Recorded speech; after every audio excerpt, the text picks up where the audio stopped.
Fidèles téléspectateurs, bonjour, bienvenue dans ce nouveau numéro de votre émission Du désert à l'oasis. Eh bien, aujourd'hui est un jour assez particulier parce que nous avons une personne particulière sous le nom du pasteur Daniel Nelson Kangangela. Pasteur Daniel, bonjour. Oui, bonjour. J'espère que j'ai bien prononcé votre nom. Oui, c'était vraiment un évidemment. combat. Alors, la particularité du pasteur Daniel, c'est qu'il est un de nos téléspectateurs. Vous voyez un peu, un de nos téléspectateurs qui nous suit depuis l'Angola, qui se retrouve ici à Kinshasa et qui a tenu à nous rencontrer. Alors nous sommes sérieusement, alors vraiment et gracieusement heureux d'être avec vous, pasteur Daniel.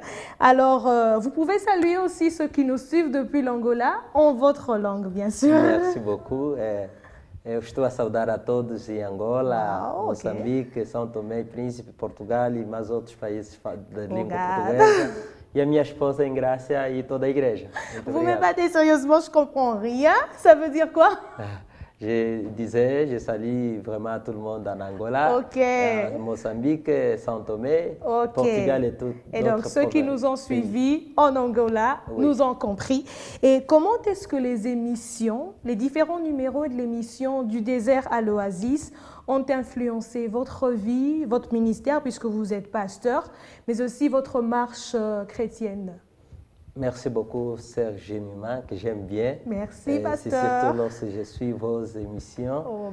Sont tellement vraiment très intéressants. Les enseignements que vous nous passez chaque fois sont très importants. Vraiment, c'est surtout dans cette période de la crise sanitaire mondiale. Donc, cela nous aide plus. Par exemple, moi, j'étais victime de violences et d'attaques des bandits, durant le confinement, moi et madame. Vraiment, on a passé des moments traumatiques. L'un des éléments que nous pouvons souligner, qui nous a aidés, c'était le thème sur les traumatismes pathologiques. Lorsque j'ai suivi vraiment cette émission, cela m'a aidé, nous a édifié quand même.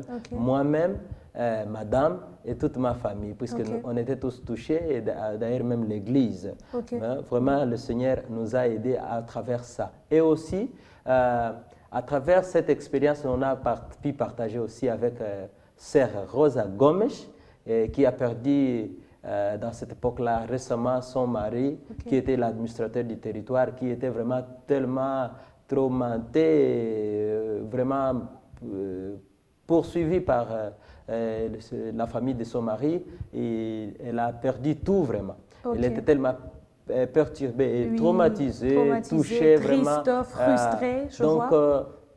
Elle vivait des moments très difficiles. Alors, nous avons eu l'occasion de partager avec elle des mêmes situations que nous avions aussi passées, en lui parlant des 3 villages, les villages de colère, d'amertume, et deuxième village de désespoir.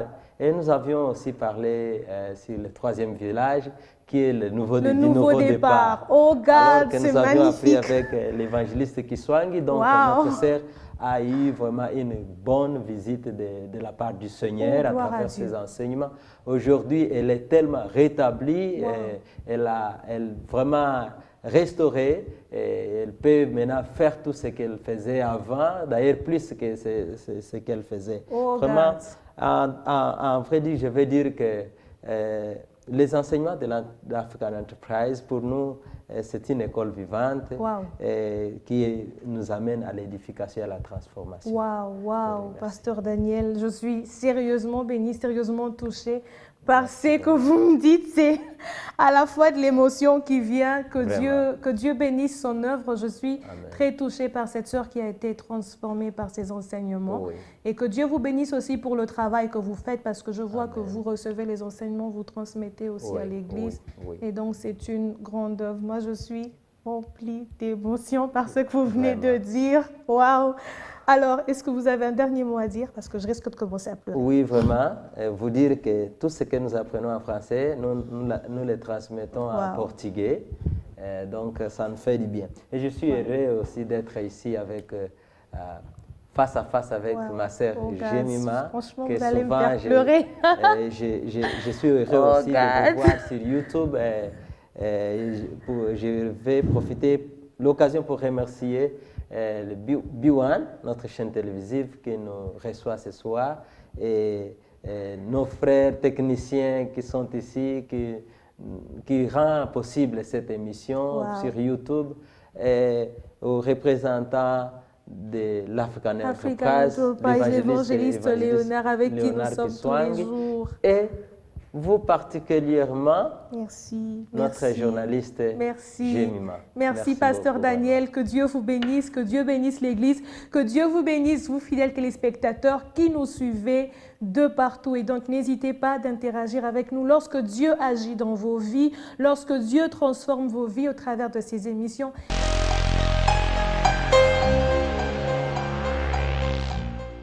De retour sur ce plateau, fidèles téléspectateurs, je vous salue à nouveau. Après ce moment plein d'émotions que nous venons d'avoir avec ce témoignage qui m'a sérieusement bougé à l'intérieur de moi, m'a beaucoup encouragé, mais aussi m'a encouragé à demeurer dans le Seigneur parce que c'est lui la meilleure source. Évangéliste Léonard, vous êtes avec moi sur ce plateau. Je vous salue vous aussi. Bonjour Madame Jemima. Toujours un réel plaisir de vous retrouver sur ce plateau. À la fois, je vous félicite pour ce grand travail que vous faites et qui transforme des vies, qui améliore sérieusement des vies alors. Et la gloire à Dieu et à Dieu seul. Moi, je demande à Dieu de m'aider à reprendre des forces parce que c'est encore en moi l'émotion. C'est merveilleux, c'est ce que Dieu fait. Quand les vies sont transformées, c'est ça que ça fait. Que Dieu bénisse son œuvre et qu'il vous bénisse, vous, fidèles téléspectateurs. Alors, aujourd'hui, nous parlons des facteurs qui favorisent l'inspiration, des facteurs qui favorisent la bonne inspiration précisément. C'est de cela que nous parlerons aujourd'hui. Sans plus tarder, je me tourne vers vous, évangélistes. Quels sont les facteurs en général qui favorisent l'inspiration? Bien entendu, nous poursuivons ces voyages sur l'oasis d'inspiration, qui est un lieu où j'aurais voulu que plusieurs demeurent plus et qu'ils quittent leur désert pour demeurer plus dans leur oasis d'inspiration parce qu'il y a de la vie dans l'oasis d'inspiration. Et donc, pour que vous mainteniez votre inspiration, il y a quelques clés, si vous voulez bien, qui vont vous aider à cultiver cette capacité de développer votre inspiration créatrice. D'abord, la motivation interne. La motivation interne est un grand facteur, n'est-ce pas, qui joue sur les désirs de nos cœurs. Et comme nous l'avons vu, si je ne m'abuse, dans Psaume 34, le verset 7, si pas 37, verset 4, on pourrait les vérifier. Mais c'est un psaume qui dit « Fais de l'Éternel tes délices et il te donnera les désirs de ton cœur » ou « C'est dont ton cœur désire ». Madame Jemima va vérifier ces versets pour nous, pour que nous soyons tout à fait bien fixés là-dessus. Donc, la motivation interne vient de la Psaume 37. Le psaume 37, le verset 4, voilà. Et donc, quand les désirs de votre cœur sont satisfaits par le Seigneur lui-même et vous sentez comme de l'énergie qui vous pousse à chercher davantage la créativité vers la vie abondante. Et donc la capacité interne que vous avez, qui n'est soutenue par rien d'autre de l'extérieur, mais de cette joie que vous avez de l'intérieur de vous-même, de ce que vous voulez, une satisfaction qui n'est pas éphémère, mais une satisfaction profonde, ces désirs-là, cette motivation-là vous laissera aller de l'avant, cherchant des meilleurs et cherchant des progrès en progrès. C'est pour cette raison que nous disons que contrairement, n'est-ce pas, au langage de commun des mortels qui pense que pour faire sa tâche, il faut qu'il y ait d'abord un présent, un cadeau, de l'argent. Bref, je dis ici, la motivation interne défie les moyens. Pourquoi? Parce que c'est les projets qui produisent les moyens. C'est la vision qui produit les moyens et non pas les contraires. Donc, la motivation interne est un des premiers facteurs clés par rapport à l'inspiration. Le deuxième facteur clé, c'est d'avoir la confiance en soi.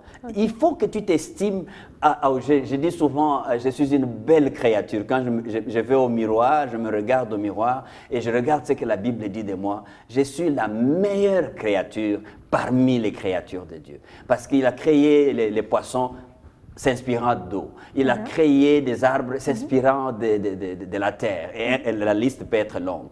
Mais s'il n'y a pas d'eau, il n'y a pas de poissons. s'il n'y a pas de terre, il n'y a pas d'arbre. Et moi, s'il n'y a pas Dieu, donc je ne suis pas. Or, Dieu est éternel, je rêve, n'est-ce pas? Mon inspiration me pousse à avoir confiance parce que c'est lui qui est en moi et le créateur de la vie abondante. Donc, la confiance que j'ai en moi me donne l'assurance de ce que je ne peux pas avoir autre chose que l'inspiration qui vient du Seigneur. Et cela est basé sur la foi personnelle que j'ai en moi, mais aussi cette foi qui est basée sur ce que Dieu est capable de faire dans ma vie. Donc l'idée que j'aurai sera une idée créative parce que je sais que mes moyens peuvent être limités, comme pour le cas de Gédéon, mais Dieu dit, va avec ces faibles moyens que tu as. Gédéon, si vous lisez la Bible, c'était un enfant qui ne savait pas parler, qui n'avait pas... Mais le Seigneur dit, va avec ces faibles moyens que tu as. Donc si tu fais confiance aux moyens que Dieu a mis dans toi, cette confiance-là cultivée peut t'aider à trouver de la bonne inspiration. Et un troisième élément, un troisième facteur, c'est l'expérience. Et ici, je m'en vais choisir le cas de notre ami David, de la Bible, dont vous connaissez, qui était derrière les troupeaux de son père et qu'il était en train de paître. Et quand venait de l'ennemi, qu'est-ce qu'il faisait? L'ours venait, il se jetait contre l'ours, il le déchirait pour sauver, n'est-ce pas, les brebis de son père. Et cette capacité-là de recevoir, de cultiver de l'expérience. Et cette expérience peut être au travers de moments négatifs, difficiles, et aussi ça peut être pendant des moments de succès et de réussite de ta vie. Ça, c'est de l'expérience. Ça peut être de l'expérience personnelle que tu peux avoir toi-même. Ça peut aussi être de l'expérience des autres, en regardant les autres qui ont réussi dans la bonne direction, et ça peut t'inspirer. Donc, partir de l'expérience, ça c'est une chose très importante.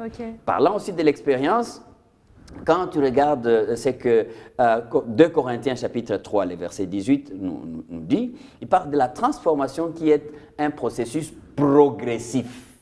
Et donc, quand on parle de progressif, ça signifie qu'on prend en compte les premiers moments de sa vie et l'envie qu'on a, c'est d'aller de progrès en progrès. Mais on ne peut pas parler de progrès en progrès s'il n'y a pas eu un premier progrès. Et donc l'expérience qui nous a donné un premier progrès peut nous servir pour être les lieux où nous puisons l'énergie, la force, n'est-ce pas, pour dans notre étape, dans notre direction, dans notre dimension. 4. Un facteur aussi important mais souvent négligé, c'est la sensibilité et la curiosité. Tous ceux qui réussissent dans le domaine de l'art ou dans le domaine de la poésie, dans le domaine de la littérature, tout ce que tu peux bien appeler éléments productifs, ils sont ou elles sont sensibles. C'est des personnes qui ont développé une certaine sensibilité. Et la sensibilité vient d'abord de 5 sens que nous avons. Et quand tu as vu quelque chose autour de toi, il faut y apporter l'attention. Cette attention que tu apportes, ça veut dire que tu es sensible à ce qui se passe autour de toi. Et en étant sensible, tu peux trouver de l'inspiration, tu peux être motivé à être inspiré dans telle ou telle chose parce que tu prends attention à ce qui se passe autour de toi. Et là aussi, il y a un autre élément qui va avec la sensibilité, c'est la curiosité. La bonne curiosité. La bonne curiosité. Faut le dire. La bonne curiosité. Parce que tout ce qui se passe autour de toi ne nécessite pas d'y perdre ton temps. Exactement. Mais la bonne curiosité ou la curiosité dans la bonne direction va te pousser à trouver des éléments qui peuvent t'aider à avancer ou qui peuvent soutenir, n'est-ce pas, ton inspiration. Et là, je pensais à la dame dans la Bible qui avait ses enfants, je crois que c'est dans 2 Rois ou 1 Roi chapitre 4, quelque chose comme ça. Vous vous souvenez de cette dame qui était l'épouse d'un prophète et le prophète est mort, lui a laissé les dettes et autres. Et dans 2 Rois. Et quand si tu trouvais ce texte-là, c'est un texte très intéressant pour nous lorsque nous cherchons des facteurs qui peuvent favoriser l'inspiration. Tu vois, la curiosité va te pousser à aller voir aux autres ce qu'il y a de bien. Et j'ai pris juste ces contextes-là, mais pour extrapoler et dire, cette femme a été envoyée à aller chez les voisins pour emprunter le vase que les voisins avaient. 2 Rois 4, 3, c'est là qu'Élisée lui dit d'aller demander le vase en dehors. Parfait. Et c'est ça, la complicité que j'aime avec toi, c'est celle-là. Tu sais trouver les textes tout de suite. Alors donc, quand vous allez voir chez les voisins ce qu'ils font, ça peut vous inspirer. Pas nécessairement que vous allez copier, comme aujourd'hui on a du copier-coller ou du plagiat, non. Mais cette curiosité vous démontre que si l'autre a réussi, vous pouvez vous aussi réussir, si ce n'est pas dans le même domaine, mais dans un nouveau créneau. Un cinquième élément de facteur d'inspiration, c'est la mémoire. Votre mémoire, la mémoire que vous avez. C'est pourquoi à l'école, même si vous avez une bonne audition, mais on nous demande toujours d'écrire pour qu'après vous puissiez enrichir votre mémoire. Et votre mémoire peut se développer tout en focalisant l'attention sur des choses que vous avez emmagasinées et vous les rangez de telle sorte que vous puissiez vous en servir dans les moments après. Et la mémoire se cultive par la lecture, par l'écoute de l'émission comme celle que vous suivez maintenant. Elle peut vous aider à cultiver votre mémoire. Donc, et le sixième élément, c'est de l'imagination. L'imagination et l'anticipation peuvent aussi être des facteurs qui peuvent favoriser l'augmentation ou la capacité de votre inspiration. L'imagination, je ne parle pas de l'imaginaire, mais je parle de ce que vous poussez votre esprit à réfléchir sur des choses probablement qui n'existent pas. Okay. Alors à ce moment-là, vous êtes dans l'imagination et l'anticipation. Vous anticipez une maison que vous allez avoir avec 4 chambres et autres, et quand vous l'avez, c'est qu'elle était d'abord dans votre imagination. Enfin, vous devez avoir des objectifs dans la vie. Quelqu'un qui a des objectifs bien ciblés, cherchant la vie abondante qui est en Jésus-Christ, certainement sa motivation sera son inspiration sera très poussée et très créative. Merci pour ces éléments évangélistes. Mais concrètement, comment augmenter sa capacité à trouver de l'inspiration saine, c'est-à-dire de la bonne inspiration? Parfait. Parce que les facteurs là sont des clés. Ces clés existent. Si vous ne les utilisez pas, elles ne pourront pas vous donner satisfaction. Donc, il faut cultiver ces facteurs-là pour pouvoir augmenter votre capacité d'inspiration. Et donc, nous donnons ici quelques éléments qui peuvent vous aider, ou quelques recommandations. Oui. Je les appellerai recommandations pour augmenter, n'est-ce pas, sa capacité d'inspiration. Saine, l'inspiration saine. Saine, exactement. Il faut sortir de la routine et de la vie automatisée au quotidien. Une vie automatisée au quotidien, ça veut dire que vous vivez de la routine, c'est tous les jours la même chose et vous faites la même chose. Et si c'est ça que vous faites, vous restez dans les statu quo, il n'y aura pas d'avancée. Et je dis souvent, qui n'avance pas recule. Deuxièmement, il faut diversifier ses activités et ses fréquentations. Parce qu'une personne qui fait de la lecture, il fait des travaux de ménage, il fait quelques petites activités intellectuelles ou physiques et manuelles, il peut se retrouver dans les domaines où son inspiration peut augmenter. Au travers des personnes qu'il rencontre. Et ça, c'est très important. Mais les fréquentations aussi, dit-on, si tu ne fréquentes qu'une catégorie de personnes toute ta vie durant, c'est clair que pour toi, tout ce que tu peux produire ne pourra ressembler qu'à ce genre de personnes. Or, Dieu peut avoir d'autres éléments de ta vie qu'il aimerait que tu puisses développer si tu changeais de fréquentation. Et aller vers des bonnes fréquentations. Des bonnes fréquentations, là encore il faut bien, parce que nous avons déjà dit que la mauvaise compagnie corrompt les bonnes mœurs. Donc il faut de bonnes fréquentations et si vous voulez augmenter votre capacité d'inspiration, n'est-ce pas? Et aussi, nous pouvons parler de la curiosité, nous l'avons déjà mentionné. La curiosité va vous pousser vers des nouveaux créneaux.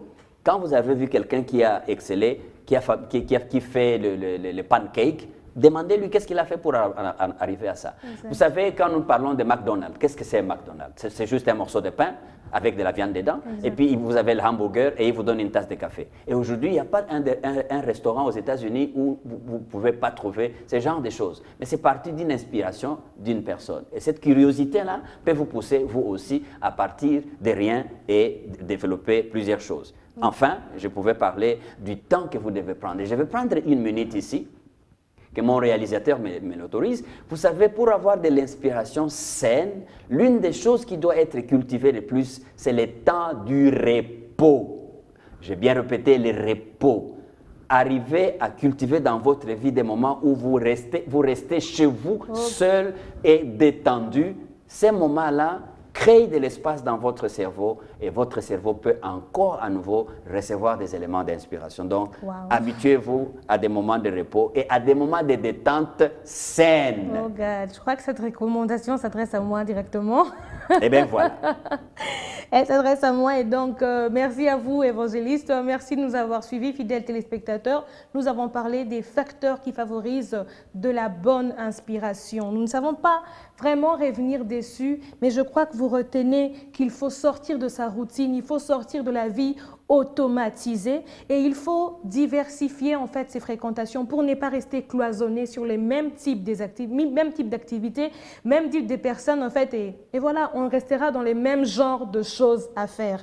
En outre, l'évangéliste a aussi parlé de développer une curiosité, une bonne curiosité, une curiosité saine qui nous pousse à apprendre, mais aussi à multiplier des bonnes activités pour nos vies et aussi prendre du temps de repos. Ça, je le prends vraiment pour moi parce que vous me voyez comme ça, mais se reposer, c'est pas évident. Il le faut bien. Et aussi, par moment, peut-être pour bien se reposer, il faut prendre un petit voyage. Et comme on dit toujours, qui voyage, apprend. Et donc, quand on voyage, c'est aussi une possibilité de changer de fréquentation et pousser sa curiosité parce que quand on voyage, on découvre toujours un nouvel élément. Nous martelons sur le fait que les fréquentations doivent être des bonnes fréquentations. Évangéliste, nous vous demandons de prier pour tous qui avons suivi cette émission afin que Dieu nous accorde de développer encore des bonnes inspirations pour faire des bons choix, des bonnes décisions, mais aussi pour apporter ce bonheur dans la vie des autres et dans notre propre vie. Père, il n'y a que toi qui peux augmenter notre capacité.